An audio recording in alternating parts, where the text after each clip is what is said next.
My flight was delayed by over an hour due to what the airline described as a minor technical issue. I have an aversion to flying anyway, so this didn't do much to boost my confidence. At any rate, it was a pleasant surprise to me that we, after an unusually bumpy flight, landed safely. With a sigh of relief, I walked out of the terminal building on a hot Florida afternoon and eventually got into the large, air-conditioned limousine that was waiting for me.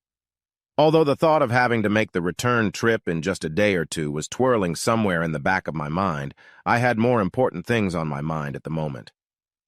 I was once again very nervous as I climbed out of the car outside the hotel.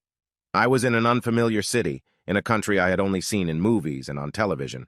Unfortunately, mostly crime shows. Not the kind of programs that give you confidence in your safety when visiting these places, especially if, like me, you don't travel much. Anyway, as I got out of the car, I was somewhat relieved to find that Paul and Della recognized me immediately and spoke to me. "Hi, Mike, we weren't sure you'd make it in time. We'll get the luggage and send it to the room. Now you better get going, she's waiting in the lobby," Della said. Paul gave me a brief nod of greeting and headed to the back of the car to get my suitcase from the driver. I must admit, I hadn't expected the place to be so grand. The hotel lobby was gigantic, and there seemed to be several hundred people wandering everywhere. In reality, there were probably no more than 30 or 40. How the hell do they expect me to find a woman I've never seen in my life? God only knows, I asked myself as an extremely attractive woman suddenly appeared in front of me, dressed in a small red, obviously designer, cocktail dress and holding a matching clutch in her left hand. "Mike?" she asked with a charming smile. Yes, Holly?" I whispered back, somewhat stunned by her unexpected beauty. Under the circumstances, Holly was not what I had expected. Holly smiled again, but surprised me even more by hugging me and kissing me on the cheek. Overcoming the initial shock, I summoned up all my courage and returned the favor. "Sorry, it must be an English thing. We don't usually hug women we've never met before." By then, though, Holly and I had been emailing and talking to each other on the phone for months, preparing for this little encounter. I really didn't know what to expect. "Did you have a good flight?" she asked. "No, Holly, I don't need any more flights," I replied, then explained. "A few years ago, I was involved in a very rough landing. In fact, it wasn't far from a crash. The airplane made a real mess, but I think the local scrap metal dealers were pleased. At any rate, it kind of shattered my confidence in air transportation. Had I known that such a beautiful lady would meet me here and I'd be lucky enough to spend an entire evening with her, then maybe the flight wouldn't have been so bad." "Thank you. I'm very flattered that such a handsome gentleman would pay me such a compliment." "It's not flattery, Holly. In fact, I find you so beautiful that I have to wonder how we ever got into this situation in the first place. I don't know if it was embarrassment or nervousness that made me sway like that. In retrospect, I usually never talked to a woman or flirted the way I did with Holly for the next 2 hours. Notice, looking back at what I actually said, I have to admit that most of the time I was talking absolute nonsense. My mother always said that beauty is in the eye of the beholder. Maybe some people's eyes don't see what others see, Holly replied. "I'm sorry, but I found the last few months very depressing, except for our correspondence." Holly smiled. "I thought the whole thing would really upset you." "Oh, don't think so, Holly. It was only in the beginning. But then I enjoyed our little emails and chats, and it became so necessary that I was really looking forward to it. Honestly, for weeks now, I've been looking forward to coming here and meeting in person." "Holly," I looked her over from head to toe. "If I'd known how beautiful you were, it's a hell of a surprise. I still don't understand why you chose me. And who better than 34-year-old Mike Crosby married to Avril?" Holly grimaced. "For 10 years now, they don't have kids. Rumor has it it's Avril's choice. Mike is a maintenance manager at a hospital near where they live. He hates that job, by the way." "God, you're so thorough," I exclaimed. "No, not me, Mike, but the people I hire. I have some pictures of you." Holly's face flashed with a questioning expression for a second, and another thing. "You look very smart in them. Maybe those pictures are the reason I chose you as my secret lover tonight." She smiled at me and winked slightly. "I think you're flattering me, Holly," I replied, smiling. Fortunately, at that moment we were interrupted by Paul and Della. the couple who had met me outside the hotel, coming over to join us. The boy took the luggage to the room. "Mike, now are you both ready for the big show?" Paul asked. "We always are. How about you, Holly?" I asked, throwing the ball into her court. "Yeah, I think I'm ready," she replied. I looked somewhat reticent, considering we were going through this whole charade at her insistence. "Look, Holly, you know you don't have to do this. Once we get in there, you'll realize there's no turning back. I can even go in there myself if you want." "Don't be silly, Mike. That would defeat the purpose of the drill, wouldn't it? Do you really think I came all the way from Montreal to miss out on the fun? Come on, be brave." "So shall we go?" Holly said, taking my hand. But then she looked at Paul and asked, "Intimate enough?" I guess I should have felt awkward, but for some reason I didn't. "Come on, guys. Married or not, you all know what it feels like when a beautiful woman gets a little closer than she really should. We all have instincts that can, if you let them, take over in circumstances like this. My baser natural instincts definitely took over. Although I was very nervous, I couldn't think of any reason to try to control them. "Yeah, come on, guys. You two lovers, you're having a secret date away from your spouses. Make it look right," replied Della in a voice like a movie director. Without my permission, Holly put her left arm around my waist and her right arm around my waist. Then she pressed herself very close to me. Normally, I would have thought close to the point of awkwardness.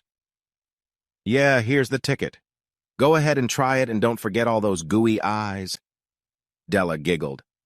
"It won't be that hard," I replied, looking at Holly beside me. "Hey, watch out, Holly. Looks like our Mike is out here on the hunt," Della commented. Holly didn't answer. Or rather, she couldn't answer because when I looked down at her, she caught me off guard again and kissed me on the lips. "Sorry, Mike," she said, sensing my embarrassment. "I should have asked, but I need to make sure my lipstick is convincingly smeared." "Holly, when you want to smudge your lipstick, don't ask. Maybe I should apply for a full-time job as a lipstick smudger," I said and kissed her. "Yeah, well, it's not every day you get a chance to kiss a woman as beautiful as Holly. Married or not, I'm only human. Sorry to interrupt you guys, but are we doing this or not? Because if you want, we can skip right to the bedroom scene." Della laughed. "Maybe later on," Holly whispered to me, giggling, before tugging lightly on my waist and dragging me toward the hotel lobby. Despite all her demonstrative bravado, I could sense that Holly was almost as nervous as I was, so I took the remark as nervous chatter. Entering the living room was a bit of a disappointment, really. The place was pretty crowded, but I'll add that I noticed a few guys showing much more than mild interest in the stunning woman in the little red cocktail dress snuggled against my side. Not that I could blame them. I was having a hell of a hard time not looking at the incredible cleavage Holly was showing off in that dress. I think I strutted around looking as important as the cat that ate the canary.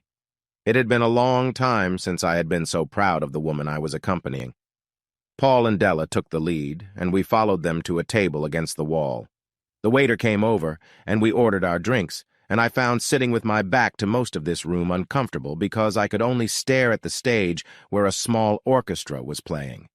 I actually wanted to scrutinize everyone in the place, but that might give the game away. Our drinks arrived, and the four of us made small talk, mostly about my delayed flight. "This isn't good. I think we're going to have to up the ante," Paul said. "Didn't they see us?" Holly asked. "Too immersed in themselves, I don't think they've said a word to the others since we came in. Go on, you two, mind your own business." I held out my hand, and Holly took it as we both stood up. "I have to warn you, Holly, that I'm not Gene Kelly," I warned her. "I'm sure you can handle it, love," Holly replied with a grin. "Love?" I asked. "But that's what you're supposed to be tonight, isn't it?" "Oh, yes, it's a damn shame we have to play these silly games, isn't it?" "Who's playing?" Holly said, winking at me, wrapping both arms around my neck and pulling me to her. "I wish," I thought to myself. God, if the guys in the office could see me now. It was already the third set since we'd arrived, and they were playing slower. "Oh, my God, did I really do that?" Holly asked, squeezing into me. "I'm sorry, but desirable women usually do that to me," I replied, blushing slightly. "I can't say we actually danced literally. We just swayed in the same spot, slowly twirling around. I have to say it was one of the most enjoyable dances I've had in years." Suddenly, another couple pushed us slightly. You've been spotted, Paul whispered. Be careful.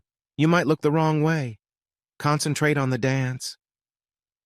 I looked at Holly again, who was smiling charmingly back at me. Holly, you're one hell of an actress, I thought to myself.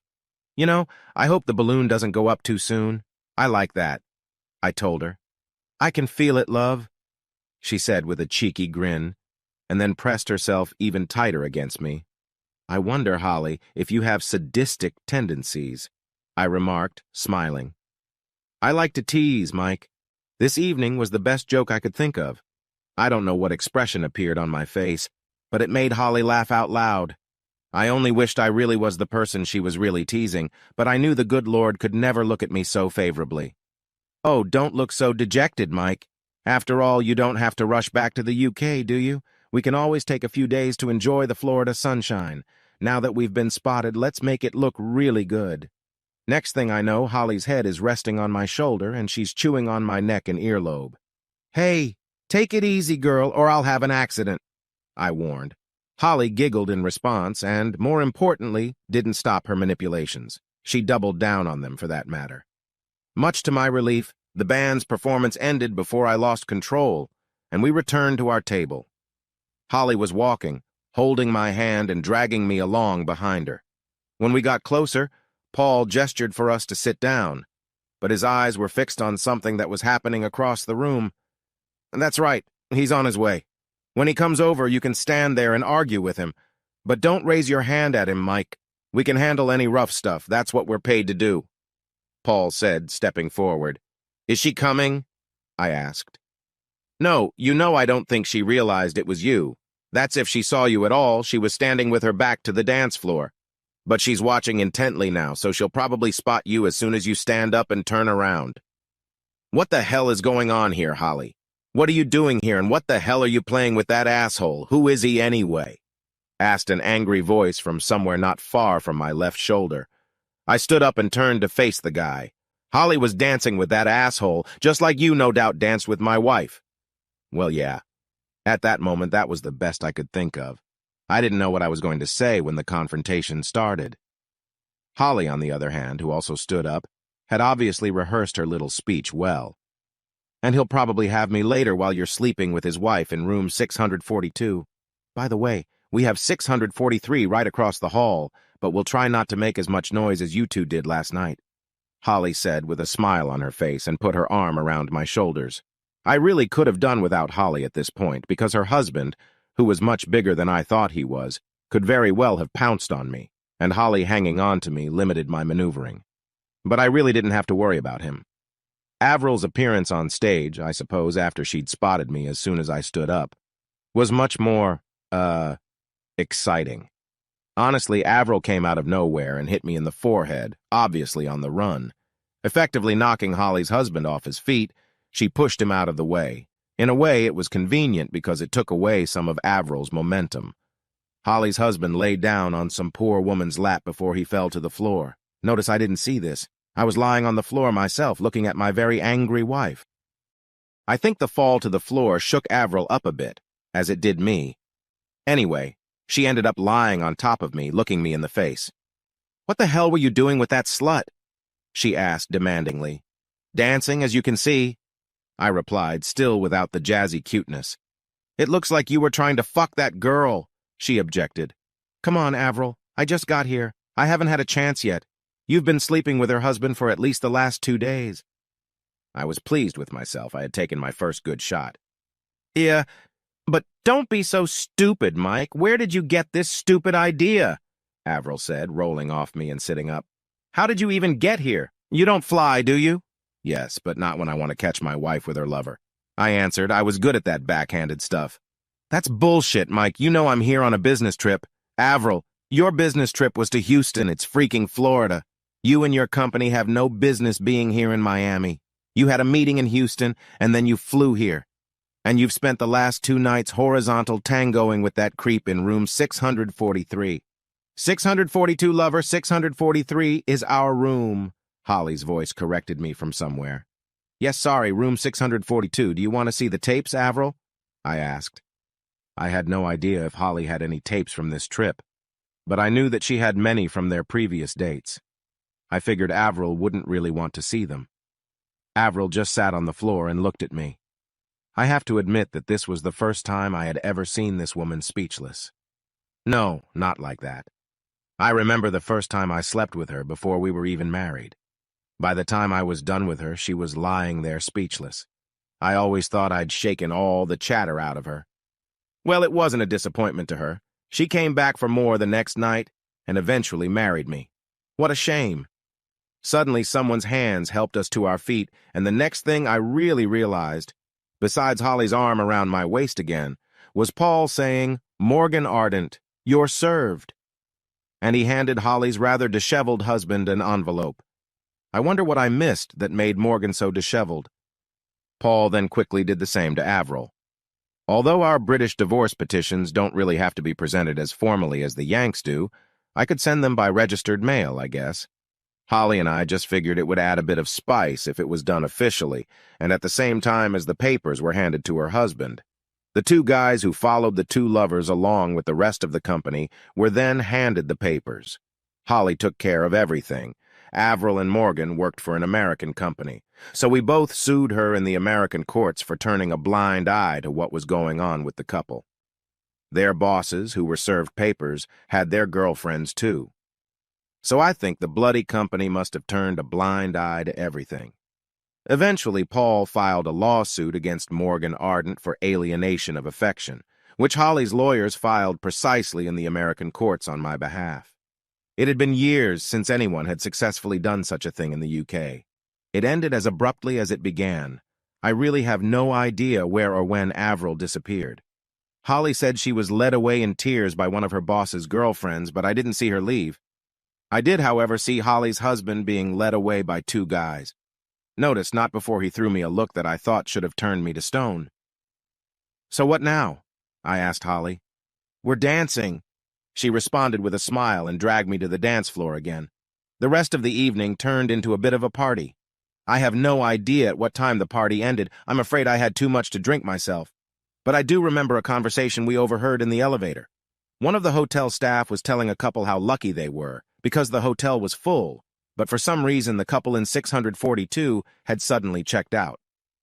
The housekeeping staff was still in room 642 when Holly, Paul, Della, and I entered room 643. "Too bad. It takes away from the rest of the fun of the evening," Holly said. "I couldn't wait to see their faces when we walked out of that room together in the morning." "Maybe it's not such a bad thing. It might give their lawyers leverage in court," Paul commented. "Paul, I have enough information on what these two have been doing for the last 6 months to get 2 divorces. Besides, I have the prenup that my father insisted on. He never thought much of Morgan." "Yeah, but what about Mike? They don't have prenuptial agreements in the UK." "I'm still screwed, Paul. My lawyer thinks it's going to be 50-50. The only light in the sky is that Avril makes more money than me." I said, "Yeah, I think heads are about to fly in this company, and Morgan and Avril will be first on the list. My uncle is a major shareholder, and he's already on the case," Holly informed us. "I had a hard time slowing him down, or we would have missed out on today's fun. There wasn't really that much going on. Not a lot of fireworks. Quite an expense on your part, Holly, for something that could have been done at home," I said, voicing my thoughts. "Ah, Mike. The look on Morgan's face when you said he slept with your wife was classic. He had no idea who you were. Did I say that?" "No, not in those words. You're too much of a gentleman." "But I did. And the look on Morgan's face when he realized he hadn't caught me, I had, or rather we had caught them, was something special. And then Avril burst through like a defender at the finish line. The funniest thing I've seen in a long time," Holly said and laughed out loud. God knows how long we chatted about nothing in particular, but eventually made it to bed. Oh, I better remind you that room 643 was a suite. I had one bedroom and Holly had the other. When we went to bed, Paul and Della were sitting in the living room. When we got up in the morning, they were sitting there. Apparently, Paul was a court officer. I have no idea what that means. But I realized that the American courts would take his words almost as gospel, meaning he could swear that Holly and I didn't spend the night in the same bed. "So, Mike, what's your plan now?" Holly asked me at breakfast. "I'm not sure. I'm going home to lick my wounds," I answered. "Well, the lovers are gone. Why don't you and I fly to Vegas for a few days before you come home? That's a good idea, Holly, but I'm going back to the UK.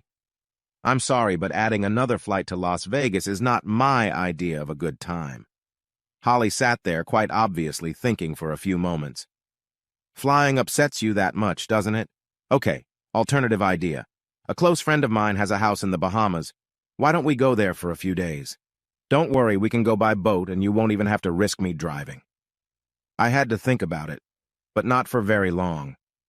After crossing the Atlantic, it would have been silly to fly straight to the UK, considering I had almost 2 weeks of summer vacation left. I had to get back home because there was bound to be a real old ding-dong. The house was already on the market, and I'd converted everything to cash so she wouldn't empty all the joint accounts. Keep in mind that even though my lawyer oversaw all the changes I made, I still thought I was going to screw up. It was his job to keep me from going completely broke. Yeah, why not? A good ferry cruise should be fun. But can you just show up at your friends' houses uninvited? Of course I have a standing invitation. I don't visit them as often as I should. What about dragging me along? Oh, they'll probably love you more than Morgan. They never thought much of him, Holly replied with a chuckle. What can I say? The cab dropped us off at what looked to me like a rather fancy boat or even a private yacht.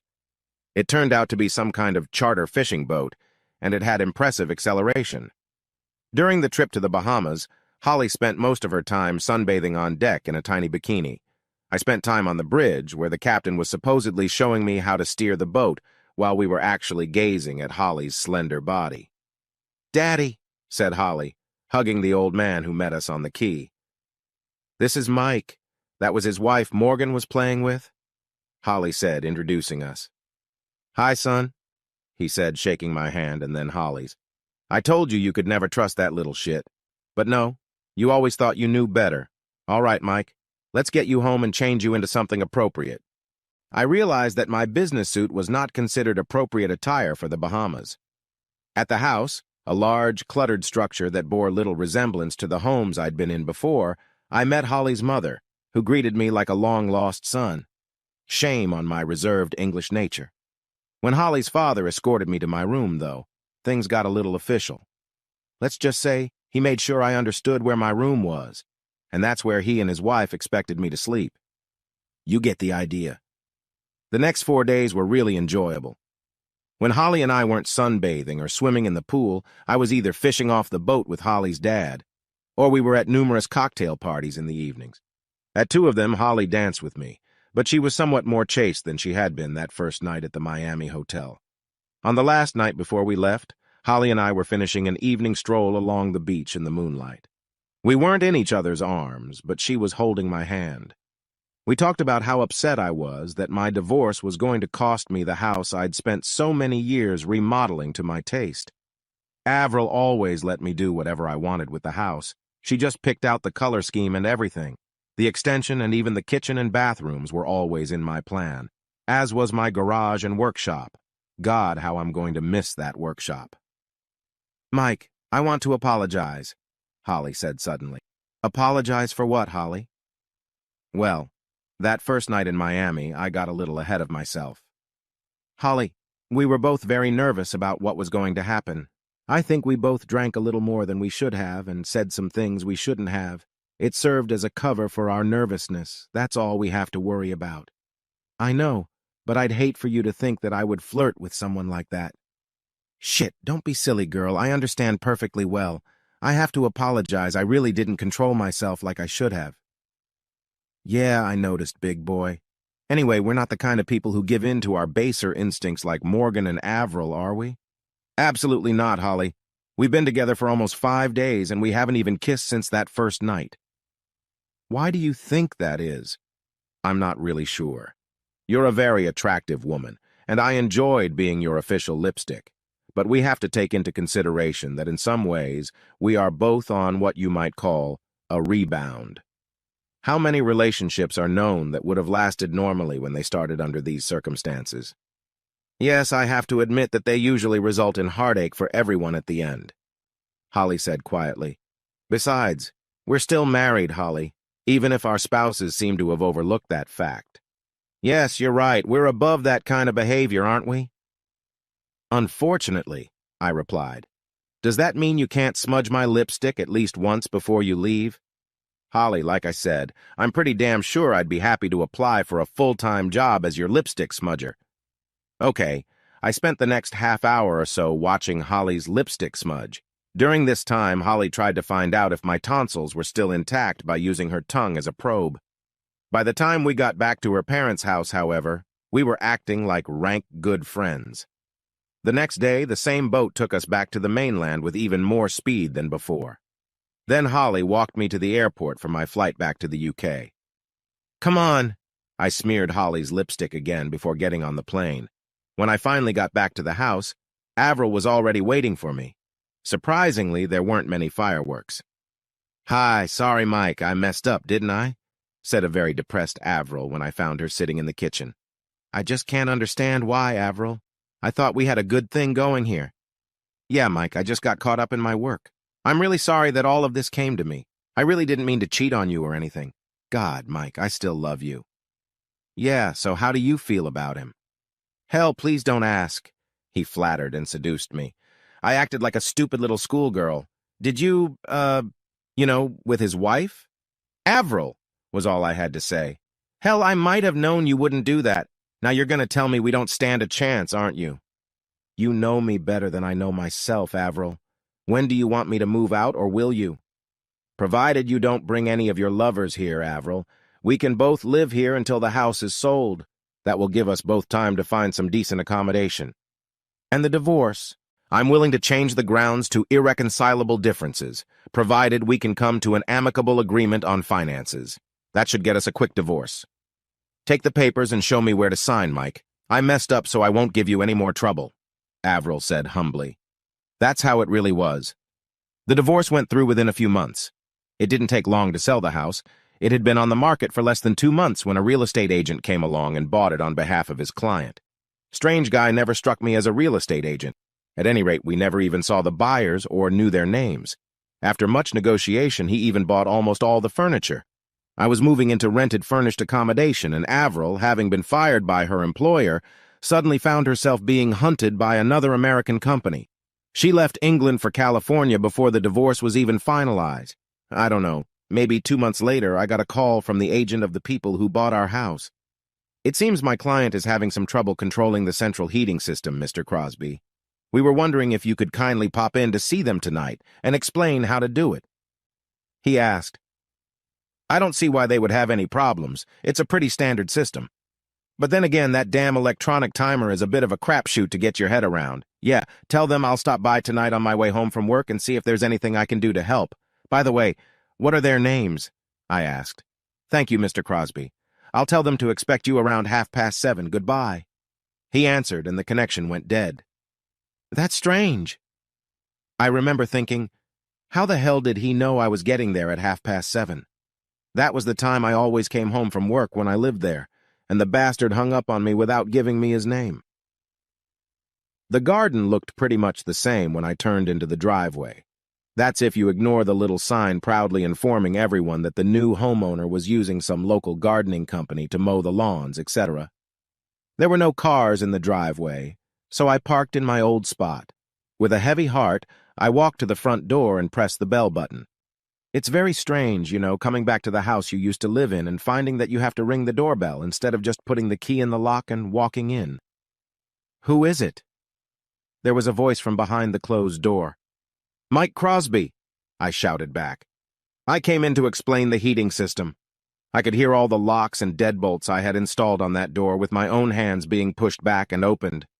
Most of them were for when we went to bed or left the house empty. I never expected anyone to use them all the time. Finally, the door opened, and a girl of about 18 opened the door and invited me in. The landlady is waiting in the living room.